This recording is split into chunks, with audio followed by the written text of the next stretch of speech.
Standing up in McKinney, this is According to Callus, episode 515, October the 24th, and it's Tuesday. That means it's time for Texit Tuesday. That's right, ladies and gentlemen, Texit Tuesday. And before we go any further, let me remind you the way that we can make a difference, that you can help me continue to grow the show, is to like, share, and subscribe to this program. Follow me, please. Follow the show. Follow the social media stuff. It makes a huge difference. And if you're feeling particularly motivated, you can rate and review this program on your favorite podcatcher or over on the YouTube. All right, and one last thing before we get into the meat of the show. Let me remind you the Texit Conference is coming up November 9th.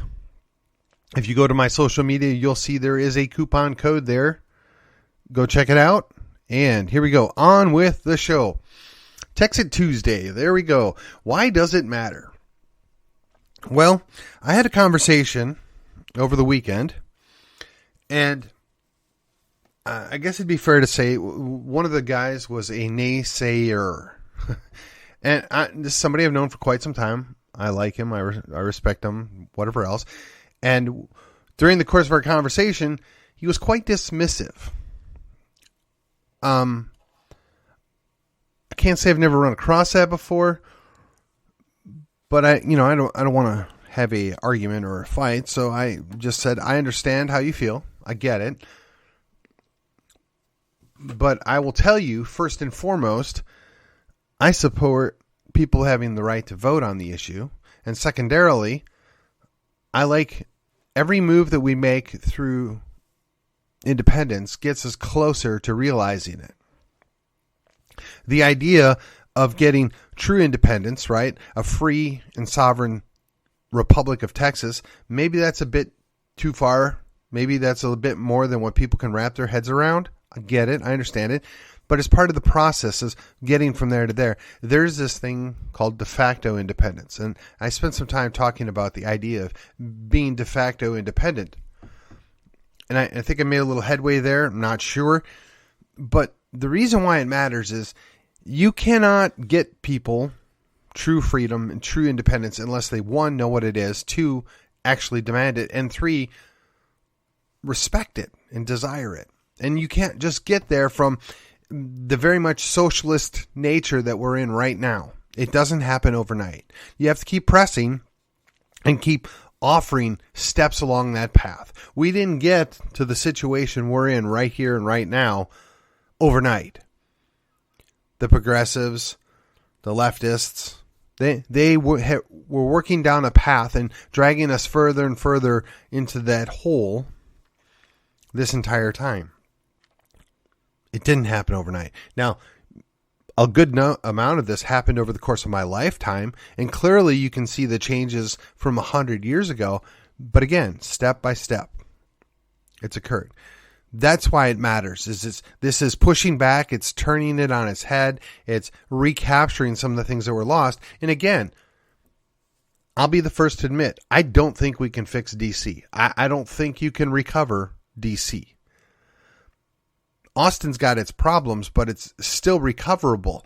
Whether we recover it with the representatives we have now or we toss them all out, that still remains to be seen.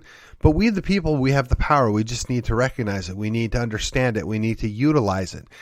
And we need to be educated on how to do that and the proper way to do it and what can be done and the extent of it. That is why when you talk about people that do conventions or that support conventions, they know what can be done. The ratification of the original Constitution, the ratification of the breakaway from Great Britain happened through conventions, which is what the Convention of States people are aware of. They just have the concern, or let me phrase that, they lack the concern that the people that are around now don't see things the same way and don't recognize and appreciate the same things now that they did then. So that is an issue, right? If you go down the route of Texit and you're dealing with that same pool of people, there are some problems there, yes. But if you're educating people and you're pushing it towards that direction and you're gradually increasing the independent mindset, that's how you get there. That's why it matters. So I've done a number of episodes in the past where we've talked about the idea of what would independence look like? What could you do if you were truly independent? Some of that's fun. Some of it's conjecture. Actually, most of it's conjecture. But let's set aside that. Let's just take a moment and look at what does it look like to achieve de facto independence. So what does de facto independence mean? What do we get by that? What is the benefit? Well, in the past I've talked about just asserting the Texas sovereignty, the Texas state. Now, any state can and should do this. And I've repeatedly brought up that even the United States Supreme Court has pointed out that the states are sovereign entities and they need to act like it. Now, this same friend also correctly pointed out is they control us through money. They control us by threat of control of the money and access. And that, again, is certainly true. But if you don't need the money or you don't want the money or you don't give them the money in the first place, that changes things up a bit. That makes it a little more difficult for them to be able to manipulate you and I and the state as a whole. The idea that we can continue going on forever, printing out more and more debt should bother everybody. So conceptually, our federal government, right, the folks in D.C. are going to spend us into oblivion, and they're going to lose all their leverage, all their power, all their authority. Eventually, that's going to happen. So I said, well, what do you think happens when that happens? I mean, certainly there's going to be breakaway states, or there's going to be people that want to go their own way at that point. And still, well, that's never going to happen. And again, I understand the mindset. I do. And to an extent, some would call it the realist view, right? The idea they're never going to let us go. And there's truth to it, for sure. But that doesn't persist forever. It is not a constant situation. Sooner or later, that leverage degrades. Sooner or later, you cannot keep the people under your thumb. I mean, even the Soviet Union dealt with this problem. They couldn't do it forever. Eventually, it had to give. So I'm not nearly as negative. Now, as an interesting aside, and I wish I could remember what year it was. I want to say it was 2016 in the Dallas, Texas State Convention. I actually ran across Daniel Miller, and I referenced some. I like the idea. In practice, I just don't know how doable it is. And he was friendly, but he kind of basically said, well, have you considered this? Have you considered that? No. He goes, well, these are all things that can be done and should be done. There is a process. I mean, it gave a very good methodical argument. And honestly, it was, at this point, 8 years ago, or 7 years ago, I don't remember it. But it was convincing enough to me that I said, okay, all right. It's plausible. You've taken me from ideal to plausible.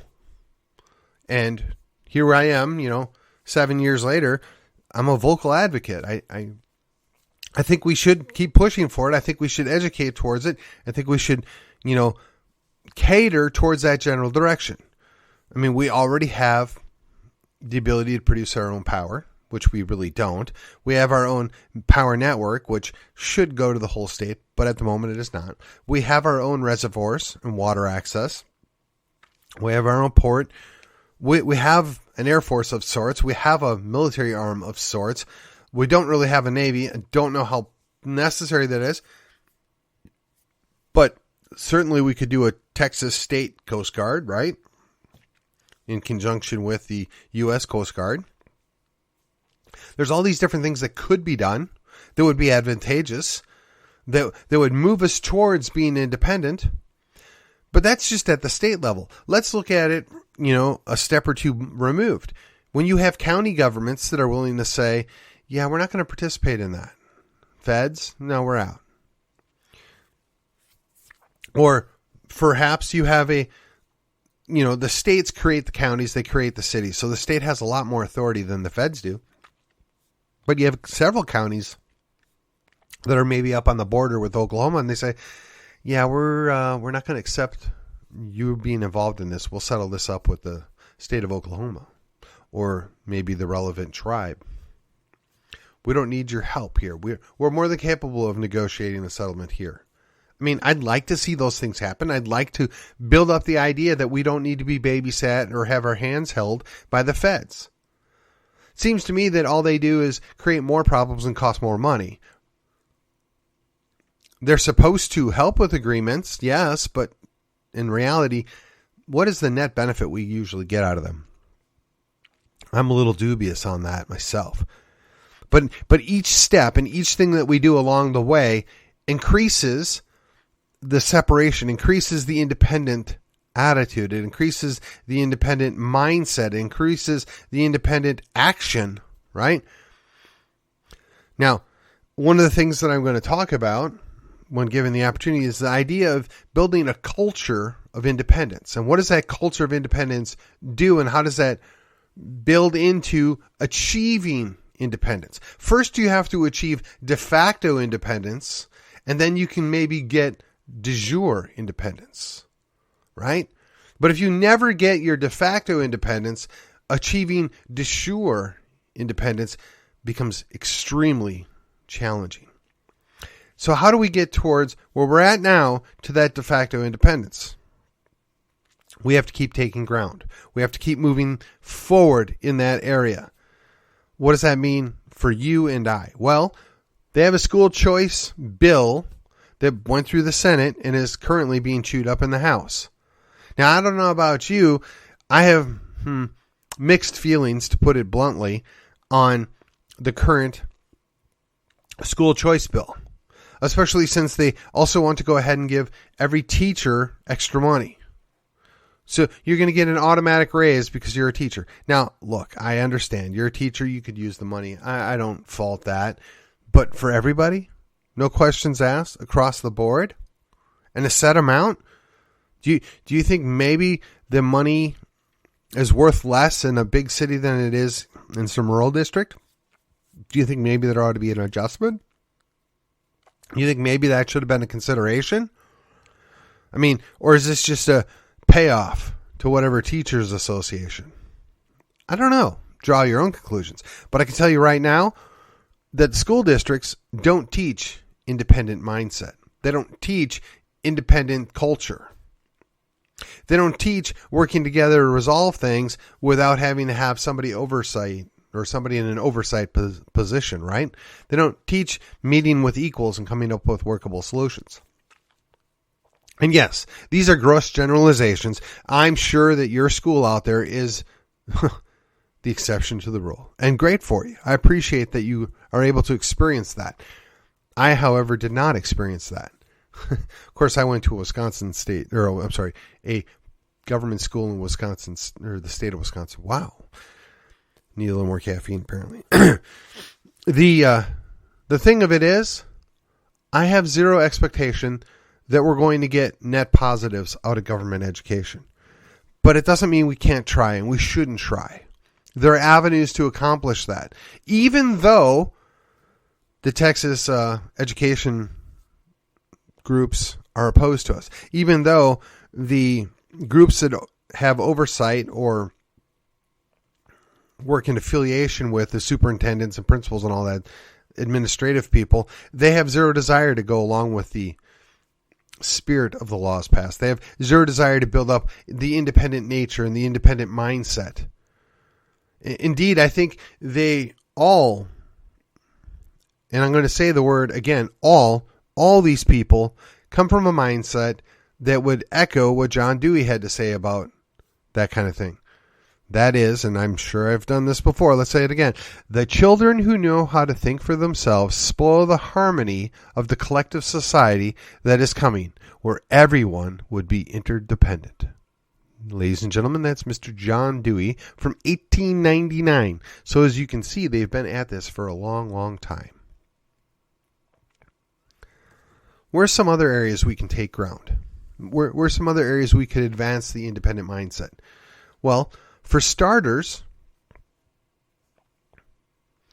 have the sheriffs better understand what their role is and whether or not they're going to have the cojones to stand up to the feds, to push the three-letter agencies out of their county.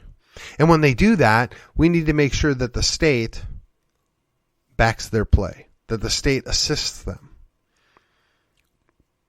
I don't like the idea where the sheriff becomes a auxiliary of the state police. No, the state police should work at behest of the governor or the administrative official put in charge of that. Or perhaps the AG for that matter, right? The head law enforcement agency of the state. We would like those people to be working for the greater good and maintaining Texas state law and the Constitution above all. Not sure why they feel the need to go along with every little edict coming out of D.C., but more often than not they do because, well, there's money in it. Again, self-defeating, taking away the independent mindset. When I talk about an independent mindset, I don't necessarily mean doing the full lone wolf thing, right? You're on your own, you don't need anybody else. No, I look at it as more of you don't need a babysitter and you don't need governmental oversight, in that you figure out a way to make it work together. Whether it's in a small collective group of people where they volunteer to work together, or whether it is a organization, created to accomplish certain tasks. These are all things that existed in the past, still exist today, and can perform necessary functions and provide a net positive for the community in which they're in. But again, if they don't understand they're capable of doing these things, and if they're not encouraged to do those things, they won't. They will be less effective.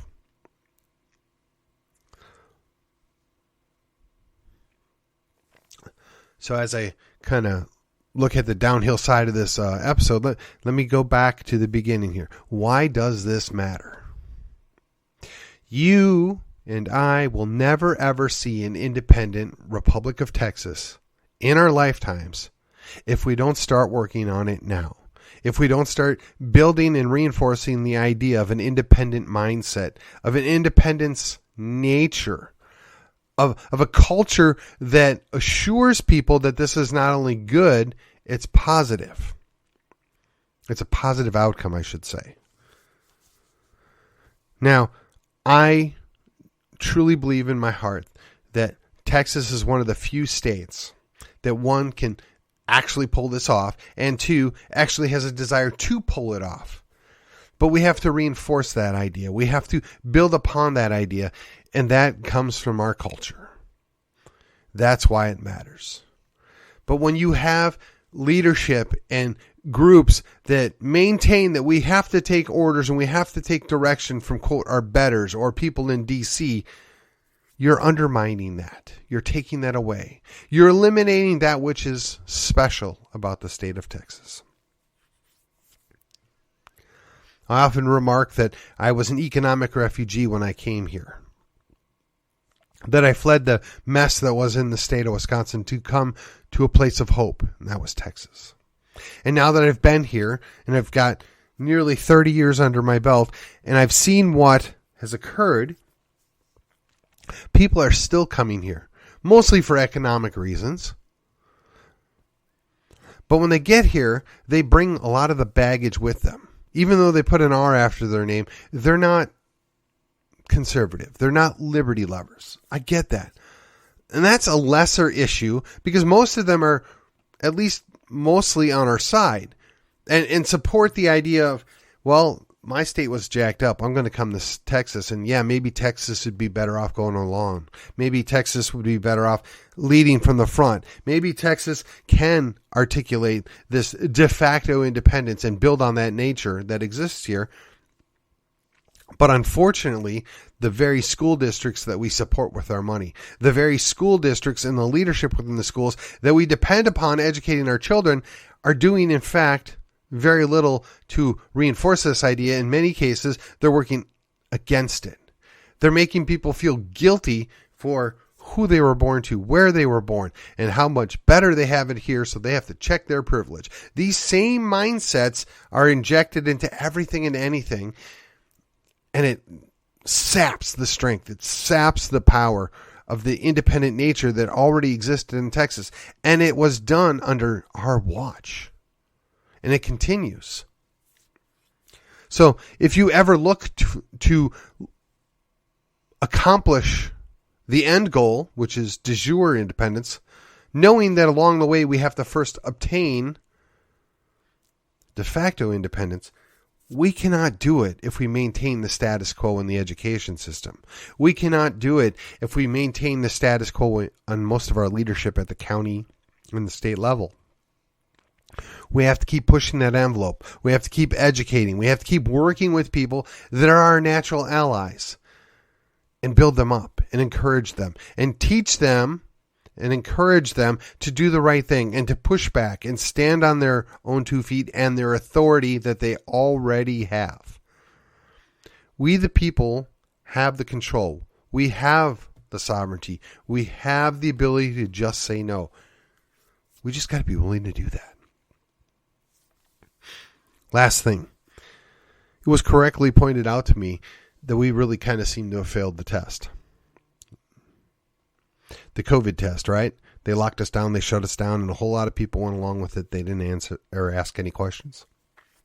And that's true. But I wonder if they've learned their lesson. I wonder if a majority of our people have seen through this now. I wonder if we're going to have a majority of people say not no, but heck no. I wonder if we have enough capital built up on pointing out the negatives and the shortcomings of this stuff, for lack of a better word, these issues, that we can actually have a groundswell of opportunity to say, no, you've gone too far, you'll go no further. We no longer accept this out of you. We're going to do our own thing. We're going to go our own way. We're going to tell you this is Texas and that doesn't go here. It's possible. It's plausible. It just requires good work and committed people. So on this Texit Tuesday, let me remind you, it's up to you and I.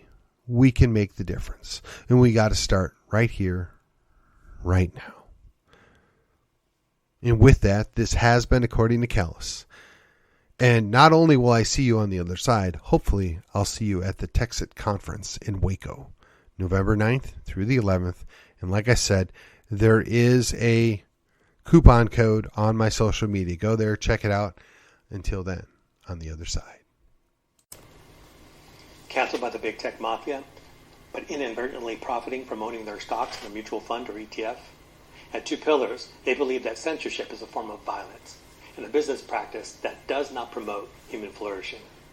In many cases, through their investigative screening process, they can help you divest from companies that are denying your God-given, inalienable right to speak freely.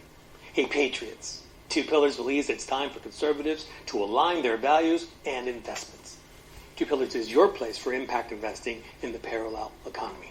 Find out what's in your investment portfolio with a complimentary portfolio review. Contact them today to learn more. Call toll-free at 833-377-0051 or send an email to info@twopillarsam.com. That's info@twopillarsam.com. Get started today. Advisory services are offered through Jake & Boaz Asset Management, LLC, doing business as Two Pillars Asset Management or Two Pillars, a registered investment advisor in the states of Texas and California. Two Pillars is not endorsed by any government agency and is not engaged in the practice of law or tax advice.